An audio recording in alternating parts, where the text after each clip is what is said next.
Yo guys, Dmonty here with another video on 7 Deadly Sins Grand Cross. So in today's video, we got quite a bit to talk about. We got a pretty big update happening tonight. Guys, I am giving away, I don't have it next to me right now, but I am giving away a PSA 10 VEGITO blue card. If you guys are interested, it's right down there below in the comments. Got pictures and stuff. Completely free for sub to the channel. Not a whole lot of people answered, so have at it. I will ship that bad boy internationally if you do win. That question was asked quite a few times. But let's get into today's video. So we got quite a bit to talk about. We got a pretty lit OPI event, and I'll go over that in a second. But let me actually just screen mirror for this first part. Boop. So yeah, I'm way too big. That's okay. I'll be big. That's fine. So I'm gonna go ahead and maximize this, and so we get in story chapter 12. So it can be more free gems, more free story. And honestly, I didn't even run my last story mission, so I think I'm on like story state like 10. No reason to really run it for me yet, but I need to get caught up, so I gotta do that as well. Zerathras, new summonable unit, and guys, I haven't skipped a banner in a really long time, but I might skip this guy. Like he's an OC character.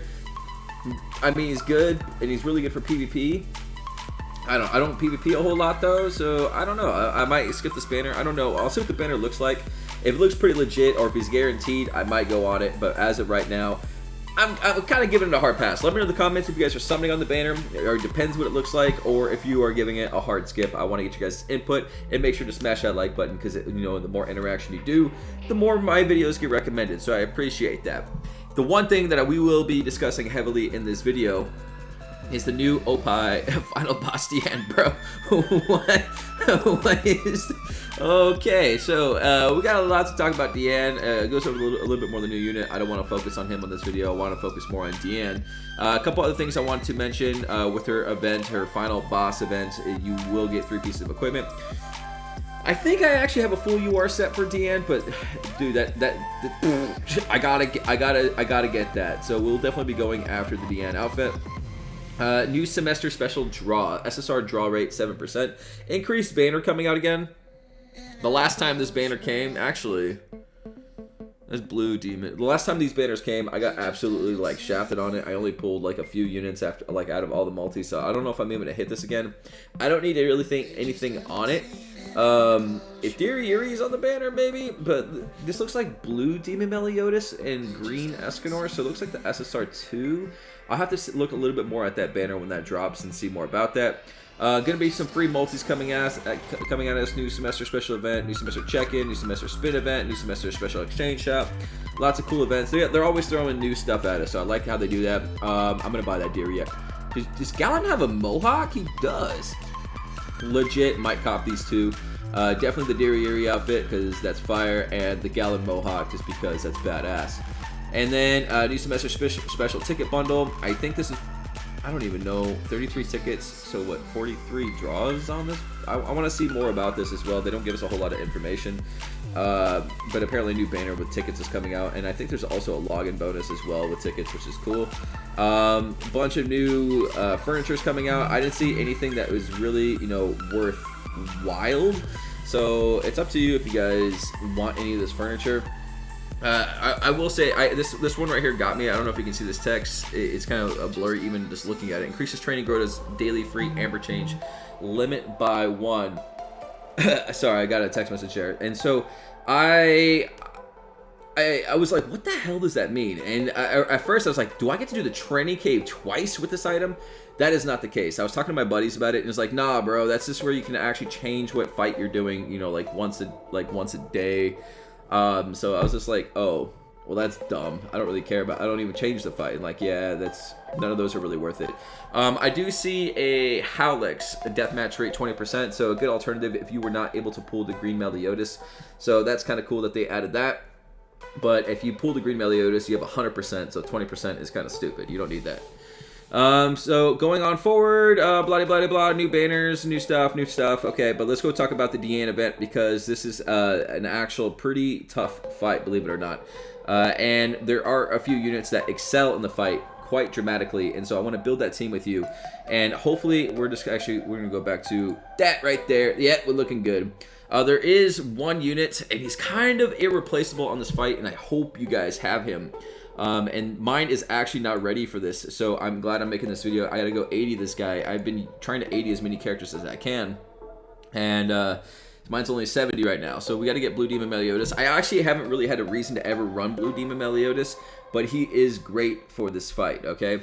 You do want to build him a little bit differently. He needs some pierce rate, guys. So you could probably leave your attack rate or attack bracer, you know, its normal attack, but you should probably, that's kind of a crappy bracer, but you probably should make a pierce rate ring. I would recommend something like this. I might have to make an R1 really quick, but you want something with this really, really high pierce rate. Pierce rate is going to be the key to this fight, just because there's going to be ads, and I will do a whole video kind of, you know, detail on how to beat this fight. But I'm just trying to prep you guys a little bit. So make yourself a pierce rate ring, probably an R ring preferably, with as much pierce rate as you can get on it. Like, this one's not bad. I really don't care about this. Like, I use it for just random stuff. But definitely get some pierce rate on Meliodas, okay?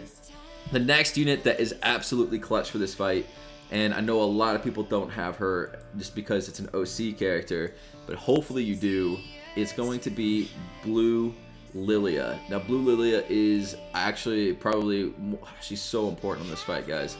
Where the hell is she, though? I know she's level 80. Oh, she's right there.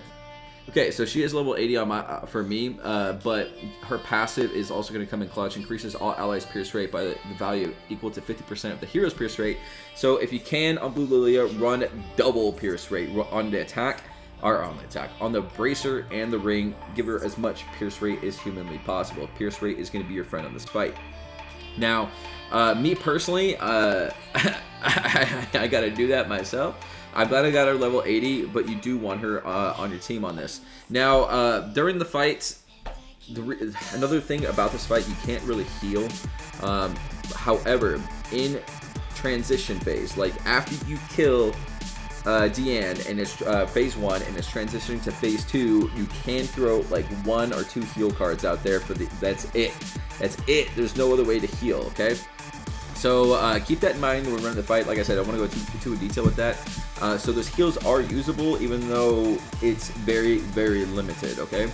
All right, so the last unit that I want to talk about, that is, there's actually a few. A lot of people run Green Escanor as your DD. Green Escanor just gets ult really fast. He does a lot of damage. He's really, really good for the fight.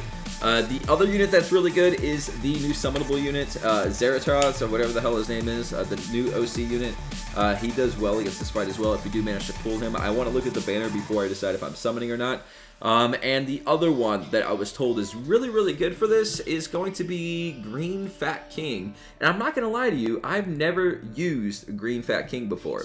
But apparently, I think it's this attack right here. Inflicts charge damage, ignores defense. So it's a really tanky fight, and the pierce rate and the charge, I guess that's why it's so good. You do need him at level 80. SA1 is okay, but if you are missing those other units that we mentioned, this is another unit that you can throw on there and probably still get this fight done. So Green King is super, super good for this, okay? The last unit that sub-units, probably, I would say Marmas is probably the best option for a sub-unit. You can also run, let me see what my buddy said. I forgot the other one. Just want to make sure here. Oh, Green SR Hendrickson and SR Elizabeth. Interesting. What's Green SR Hendrickson do? I actually don't even know what his passive does, but let's take a look. So you run sub, like the last character, because they have an OP passive. Let's take a look. Increase pierce rate by 5% per ally skill used, limit 10 times. So that makes sense. So by running him at the end, you're constantly increasing your pierce rate, which makes a lot of sense why that's good. If you're having survivability issues, it sounds like Marmas is going to be a good option. However, he only raises the HP of blue units, so maybe it's like, you know, like it just depends what your team looks like. If you have Meliodas and you have Lilia, then Marmas would be okay. But if you're running Meliodas, Green Escanor, and then, you know, like Green Escanor is not getting the buff from Marmas at all. So anyways, guys, I hope that helps you. Just kind of like a little bit of team prep. Me personally, I got a little bit of prepping myself. I got to go make a pierce rate. Pierce Rate Bracer. I need to make another Pierce Rate Ring, and I also need to get my Demon Meliodas to level 80, which I gotta go run Grey Demon like 20 times. So I got my work cut out for me as well. But with the teams that I recommended, you should be able to get in the top 5%, get all the rewards for Diane, and I hope this guide helped you. I hope this guide kind of helped you. Once the fight comes out, I will be doing more content on actually running the event and kind of showing things firsthand. We'll do a blind run. Like I love my first run, just like, okay, I have no idea what's happening right here. Let's just go, you know. But anyways, guys, thank you so much for watching the video. I appreciate each and every one of you. Make sure to subscribe, turn those notifications on, and I'll see you on the next one. Laters.